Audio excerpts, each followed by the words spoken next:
Good morning, students. I, Amit Kumar, welcome you all on the platform of UPSC CAPF. पिछली videos में हमने UPSC CAPF exam की एक broad understanding ली थी। उस वीडियो में हमने देखा था कि CAPF क्या होता है, इसके अंदर कौन कौन सी फोर्सेस आती हैं, वो सारी फोर्सेस की ऑब्जेक्टिव्स और रोल्स क्या क्या असाइंड हैं। इसके साथ हमने ये देखा कि यूपीएससी जो एग्ज़ाम कंडक्ट कराती है सीएपीएफ असिस्टेंट कमांडेंट के लिए, उस एग्ज़ाम के कितने लेवल होते हैं, उसकी एलिजिबिलिटी क्या होती है और उस एग्ज़ाम का पैटर्न क्या होता है। इसके साथ साथ हमने ये भी देखा था कि उस एग्ज़ाम का सिलेबस क्या है। तो आज के इस वीडियो में उस वीडियो को आगे बढ़ाते हुए हम लोग ये देखेंगे कि अगर कोई स्टूडेंट खुद से यूपीएससी सीएपीएफ की तैयारी करना चाहता है तो उसके लिए सीएपीएफ एसी के लिए क्या क्या बुक सोर्सेस को कवर करना चाहिए। तो एक क्विक रिकॉल कि कौन कौन सी फोर्सेस आती हैं यूपीएससी सीएपीएफ एसी में। तो सीएपीएफ में ये मेनली 7 फोर्सेस आती हैं: Assam rifles, BSF, CISF, CRPF, ITBP, NSG और एसएसबी। तो इस वीडियो को हम आगे बढ़ाते हैं, हम देखते हैं कि हमारे लिए कौन कौन से बुक सोर्सेस इंपॉर्टेंट हैं। तो जो सबसे पहला जो पार्ट है पेपर 1 का, जो ब्रीफली हमने डिस्कस किया था कि पेपर 1 जो होता है, पेपर 1 वो क्या होता है, एमसीक्यू बेस्ड होता है। एमसीक्यू, इसमें टोटल कितने सवाल आते हैं, 125, और हर एक सवाल कितने नंबर का होता है, 2 नंबर का। तो टोटल कितने सवाल हो गए, 250 सवाल, मार्क्स हो गए, 125 क्वेश्चंस हो गए, 2 मार्क्स ईच। तो टोटल मार्क्स आपके हो गए 250 मार्क्स टोटल। अब इसमें जो है 6 सब्जेक्ट्स मेन होते हैं। जैसे इंपॉर्टेंट सब्जेक्ट्स आपके हो गए, ज्योग्राफी हो गया, उसके बाद हिस्ट्री हो गया, उसके बाद जनरल साइंस हो गया, जनरल साइंस हो गया, उसके बाद पॉलिटी हो गई, उसके बाद मेंटल एबिलिटी का टेस्ट होता है उसमें, जनरल मेंटल एबिलिटी, जिसमें आपसे एप्टीट्यूड और रीजनिंग के सवाल पूछे जाते हैं। फिर इकोनॉमी हो गई और एनवायरनमेंट हो गया। ये इंपॉर्टेंट पार्ट्स हैं पेपर 1 के। तो इसी में जो पहला है वो है हमारा ज्योग्राफी। तो ज्योग्राफी का जो वेटेज है वो हर दिन बाय दिन बढ़ता ही जा रहा है, क्योंकि हम देख रहे हैं कि कई सारे climatic change events, disaster management जैसी घटनाएं हो रही हैं। तो क्लाइमेट चेंज, डिजास्टर मैनेजमेंट को समझने के लिए ज्योग्राफी के बेसिक प्रिंसिपल्स को समझना बहुत जरूरी है। इसके साथ साथ हमारा इंडस्ट्रियल डेवलपमेंट भी बहुत जरूरी है। उसको समझने के लिए हमें रिसोर्सेस कहाँ कहाँ हैं, उनका एक्सट्रैक्शन कैसे किया जाता है, ये समझने के लिए ज्योग्राफी को समझना जरूरी है। एग्रीकल्चर, इंडिया क्या है, एक एग्रीकल्चर बेस्ड कंट्री है। तो एग्रीकल्चर, फॉरेस्ट, वेदर, क्लाइमेट, इन सबको समझने के लिए हमें ज्योग्राफी समझना पड़ेगा। तो ज्योग्राफी के जो सोर्सेस है वो मेनली क्लास 11th और क्लास 12th की ये 4 एनसीईआरटीज बुक हैं। क्लास 11th में कौन सी बुक है, fundamental of physical geography. Class 11th की दूसरी बुक है इंडिया फिजिकल एनवायरनमेंट, ये वर्ल्ड के क्लाइमेट के बारे में बताएगा आपको, और ये इंडिया स्पेसिफिक। और ये दोनों जो बुक है वो ह्यूमन ज्योग्राफी को एक्सप्लेन करती है, ह्यूमन ज्योग्राफी। तो एक तरफ आपका फिजिकल ज्योग्राफी हो गया जो क्लास 11 में है, और क्लास 12 में आपका ह्यूमन ज्योग्राफी। इसके बाद जो किताब हमें फोकस करनी है वो है जीसी लियोन की certificate physical and human geography. इसके जो राइटर हैं जीसी लियोन, वो बहुत ही मतलब फेमस राइटर हैं। तो आप अगर जीसी लियोन की किताब किसी भी बुक स्टॉल में मांगोगे तो वो दे देंगे। तो ये वर्ल्ड ज्योग्राफी को समझने के लिए वर्ल्ड के क्लाइमेट और फिजिकल ज्योग्राफी और ह्यूमन ज्योग्राफी दोनों ही इसमें दिया हुआ है, दोनों को समझने का बहुत अच्छा सोर्स है। और इसके साथ साथ आपके पास हमेशा एक एटलस होना चाहिए। तो ये बेयर मिनिमम सोर्स है ज्योग्राफी को कवर करने के लिए। पर अगर आपको लगता है कि आपने ये टाइम से कवर कर लिया है और आपके पास सफिशिएंट टाइम बचा हुआ है, तो हम आपको एडवाइस करेंगे कि आप क्लास 6 से क्लास 12 तक की सारी ज्योग्राफी की एनसीईआरटीज को कवर कर लें। ये क्लास 6 की ज्योग्राफी है, ये क्लास 7 है, क्लास 8, क्लास 9, क्लास 10, ये दोनों क्लास 11 की ज्योग्राफी है। और ये क्लास 12 की। तो अगर आपके पास सफिशिएंट टाइम है तो आप क्लास 6 से स्टार्ट करिए और क्लास 12 तक जितनी भी ज्योग्राफी की एनसीईआरटी की बुक है उसको कवर करिए। तो ये ओवरऑल सोर्स था ज्योग्राफी का। अब जब हमने पहला पार्ट यानी ज्योग्राफी का पार्ट कवर कर लिया है, उसमें मेनली हमने देखा कि क्लास 11th और क्लास 12th की ज्योग्राफी हमारे लिए बहुत इंपॉर्टेंट है, पर अगर आपके पास इनफ टाइम है तो आप क्लास 6 से क्लास 12 की ज्योग्राफी भी कवर कर सकते हैं। उसके साथ साथ आपको जीसी लियोन की बुक पढ़नी है और एटलस हमेशा अपने साथ रखना है। अब जो दूसरा टॉपिक है वो है हिस्ट्री का। हिस्ट्री में भी हमें क्लास 11th और क्लास 12th की हिस्ट्री की बुक्स को ज़्यादा फोकस करना है। तो क्लास 11th की जो बुक है वो वर्ल्ड हिस्ट्री पर है। तो वर्ल्ड हिस्ट्री से इक्का दुक्का सवाल आते हैं, अगर आप चाहें तो इस बुक को इग्नोर कर सकते हैं, पर आई विल रिकमेंड कि आप इस बुक को पढ़िए। क्यों? इस बुक की जो नॉलेज है, इस बुक की जो इंफॉर्मेशन है, उसका इस्तेमाल आप अपने एसे राइटिंग और अपने आर्गुमेंट्स में कर सकते हैं। तो वहां पे आपको ये वर्ल्ड हिस्ट्री हेल्प करेगी। उसके साथ क्लास 12th में 3 बुक हैं, पार्ट 1, पार्ट 2 और पार्ट 3। ये पार्ट 1 है क्लास 12th का, ये क्लास 12th का पार्ट 2 है और ये क्लास 12th का पार्ट 3 है। तो जो पार्ट 1 है वो एंशियंट हिस्ट्री को बताता है, पार्ट 2 जो है वो मिडिवल हिस्ट्री को बताता है, उसके बारे में सारी अच्छी बातें लिखी गई हैं इसमें, और जो पार्ट 3 है वो मॉडर्न हिस्ट्री पर फोकस करता है। तो इस तरीके से हिस्ट्री का जो तीनों रेल्म है, एंशियंट, मिडिवल और मॉडर्न, तीनों ही इन तीनों बुक से कवर होते हैं। पर इसमें मॉडर्न हिस्ट्री का वेटेज थोड़ा ज़्यादा रहता है, तो इसीलिए हम आपको रिकमेंड करेंगे कि आप इसके साथ स्पेक्ट्रम बुक जो कि मॉडर्न हिस्ट्री की है वो भी कवर कर सकते हैं। अब मैं दोबारा सेम चीज पे फोकस करूंगा कि जैसा कि हमने ज्योग्राफी के केस में देखा, अगर आपके पास इनफ टाइम है तो आप क्लास 6 से क्लास 12 की ज्योग्राफी की बुक को पढ़ें। उसी तरीके से अगर आपके पास टाइम है तो आप क्लास 6 से क्लास 12 की हिस्ट्री की बुक्स को पढ़ें। ये क्लास 6 की एनसीईआरटी है, ये 7, 8, 9, 10, 11 और ये क्लास 12 की 3 एनसीईआरटीज है। तो अभी तक हमने ज्योग्राफी के सोर्स को देख लिया और हिस्ट्री के सोर्स को देख लिया। अब हम आगे बढ़ते हैं कि पॉलिटी का सोर्स क्या होना चाहिए। तो पॉलिटी का जो सबसे इंपॉर्टेंट सोर्स है आपके पेपर 1 के लिए वो है लक्ष्मीकांत। ये आपका वन स्टॉप सॉल्यूशन होगा, कोई भी एमसीक्यूज आएगा आप इससे सॉल्व कर सकते हैं। पर पिछले 2024 से हमने देखा कि पेपर के पैटर्न में थोड़ा चेंज आया है, कॉन्सेप्चुअल बेस्ड क्वेश्चंस आए हैं।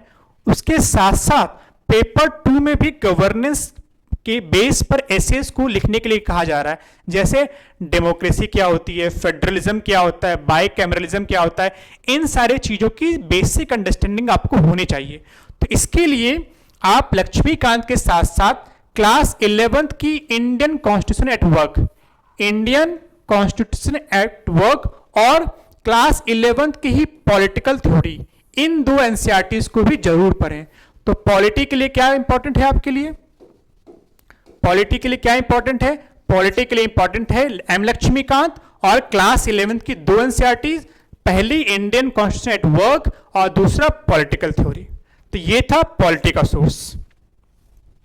अब हम पॉलिटी का और हिस्ट्री का दोनों का एक कॉमन टॉपिक पूछा जाता है कई बार, वो आपके एसे में बहुत मदद करेगा और पेपर 2 में भी, पेपर 1 में भी जो हमने बात की कि पैटर्न में चेंज आया है, कॉन्सेप्चुअल सवाल ज्यादा आ रहे हैं। तो जो मॉडर्न इंडिपेंडेंस एरा है, इसका मतलब पोस्ट इंडिपेंडेंस जो एरा है आपका 1947 के बाद, इंडिया की हिस्ट्री और पॉलिटी में क्या क्या चेंजेस आए हैं उस पर भी सवाल पूछे जा रहे हैं।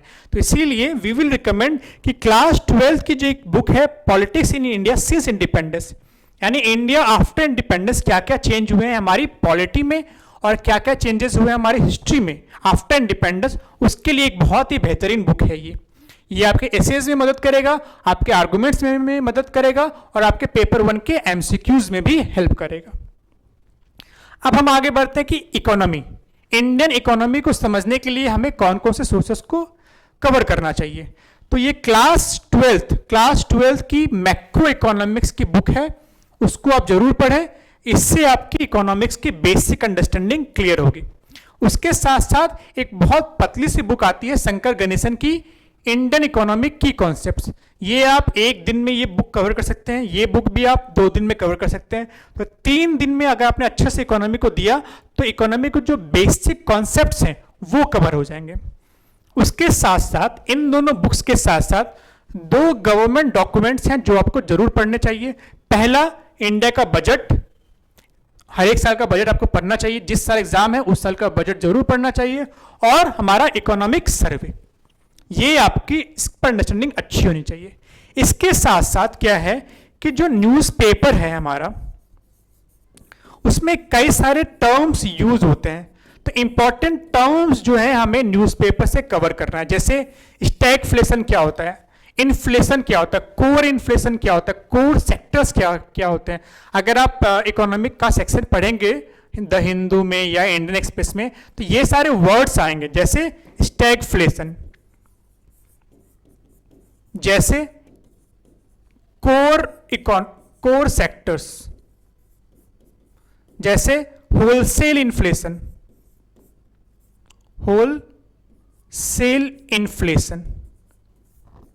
ये सारे टर्म्स आपके न्यूज़पेपर में आते हैं। या कॉमन टर्म्स मान लीजिए जीडीपी, ये सारे टर्म्स आपके न्यूज़पेपर में आते हैं। तो ये सारे जो टर्म्स न्यूज़पेपर में आपको बताया जा रहा है, एक्सप्लेन किया जा रहा है, तो उसकी बेसिक अंडरस्टैंडिंग होनी चाहिए। तो क्लास की एनसीईआरटी की बुक आपको Shankar Ganesh, budget, economic survey और न्यूज़पेपर के की टर्म्स के ऊपर आपकी अच्छी पकड़ होनी चाहिए। अब इकोनॉमी के बाद एनवायरनमेंट में क्या है, एनवायरनमेंट में भी मेनली करंट अफेयर्स के बेस पे सवाल आते हैं, तो आपको न्यूज़पेपर कवर करते रहना है रेगुलर बेसिस पे। और एक पीएमएफआईएस की एक बुक आती है, ये एनवायरनमेंट के लिए बहुत ही अच्छी कॉम्प्रहेंसिव बुक है।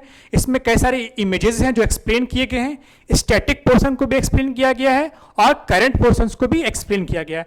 तो ये बुक एक वन स्टॉप सॉल्यूशन हो सकता है आपके लिए एनवायरनमेंट का, पर इसको आपको न्यूज़पेपर के साथ कवर करना है। और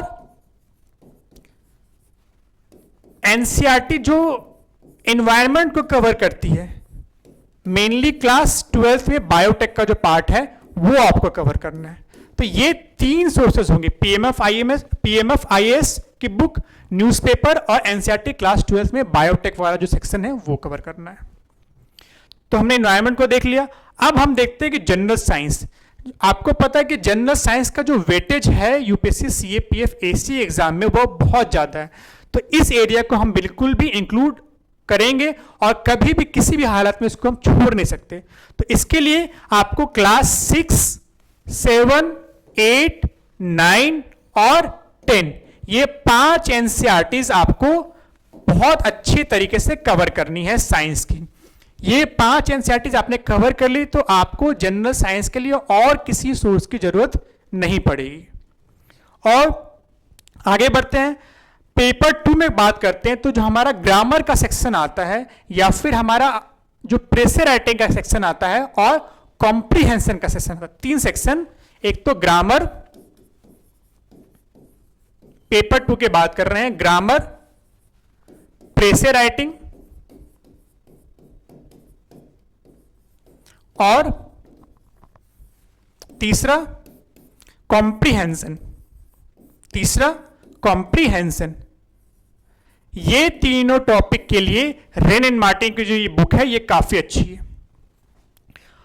अब बच गया हमारा जनरल मेंटल एबिलिटी और रीजनिंग। तो जनरल मेंटल एबिलिटी के लिए आप आर.एस. अग्रवाल की ये बुक फॉलो कर सकते हैं। और आर.एस. अग्रवाल की ही एक बुक आती है जो कि वर्बल और नॉन वर्बल रीजनिंग के लिए है। तो ये दोनों सवाल कहाँ आते हैं, पेपर 1 में सवाल आते हैं। लगभग आप समझ लीजिए कि 20 सवाल, 15 से 20 सवाल आपसे पूछे जाते हैं अरिथमेटिक पे और रीजनिंग पे। तो इन दोनों के लिए एक वन स्टॉप सॉल्यूशन आपके लिए आर.एस. अग्रवाल की बुक हो सकती है। अब लास्ट में आपको ये समझना है कि हमारा जो मेन टॉपिक है पेपर 2 में वो बच गया एसे और आर्गुमेंट्स। ये दोनों इंपॉर्टेंट है। एसेस हमारे 80 मार्क्स के आते हैं, आर्गुमेंट्स भी हमारे 2 आर्गुमेंट्स आपको लिखने होते हैं। तो इनके लिए आपने जो पेपर 1 में जितनी बुक्स पढ़ी, 6-7 जो बुक्स पढ़ी एनसीईआरटीज, उसका स्टैटिक नॉलेज और करंट अफेयर को मिक्स करना है। तो करंट अफेयर को मिक्स करने के लिए आपके पास दो अच्छे न्यूज़पेपर हैं, आपको इंडियन एक्सप्रेस पढ़ना है या द हिंदू, ये आपकी चॉइस है। जिसकी भी जो लैंग्वेज है आपको अच्छी लगती है वो न्यूज़पेपर आप फुल्ली कवर कर सकते हैं, तो इससे आपका करंट अफेयर सही हो जाएगा। पर इसके साथ हम लोग आपको एक बात सजेस्ट करेंगे कि करंट अफेयर मैगजीन जो है, करंट अफेयर मैगजीन आप जरूर पढ़ें। किसी भी एक कोचिंग की आप मैगजीन पढ़ सकते हैं, ताकि जो चीज़ें आपने न्यूज़पेपर में आपने कवर नहीं किया वो चीज़ अगर छूट गई है तो आप करंट अफेयर मैगजीन से कवर कर सकते हैं। तो किसी भी एक इंस्टीट्यूशन का करंट अफेयर मैगजीन आप कवर कर सकते हैं। यूपीएससी सीएपीएफ भी आपको बहुत जल्दी एक करंट अफेयर की मैगजीन देने वाला है, जिसमें आपका पेपर 1 का जो करंट अफेयर का जो पार्ट है वो तो कवर होगा ही होगा, साथ साथ पेपर 2 में एसेज और आर्गुमेंट्स में करंट अफेयर के कौन कौन से पर्सनैलिटीज, कौन कौन से इवेंट्स को आपको इंक्लूड करना चाहिए उसके बारे में भी बताया जाएगा। तो वो जो करंट अफेयर की मैगजीन होगी वो सिर्फ और सिर्फ सीएपीएफ के एस्पिरेंट्स के लिए होगी। अभी ऐसी कोई भी मैगजीन मार्केट में नहीं है, तो मैं सजेस्ट करूंगा आपको कि सीएससी की कोई भी मैगजीन आप लें और उसमें सीएपीएफ के लिए जो जो भी रेलिवेंट न्यूज़ है उसको छांट के अपने एग्जाम की तैयारी करंट अफेयर के लिए कंप्लीट करें। तो आज के इस वीडियो में हमने पेपर 1 और पेपर 2 के सारे सोर्सेस को देखा, और मैं इस बात को आपको यकीन दिलाना चाहता हूं कि अगर आपने आज से तैयारी शुरू की तो जो अगस्त में एग्जाम है, लगभग 6 महीने हैं, तो इन सोर्सेस को खुद से भी पढ़कर आप एग्जाम को आसानी से क्रैक कर सकते हैं। So I hope you would like this lecture. Thank you very much.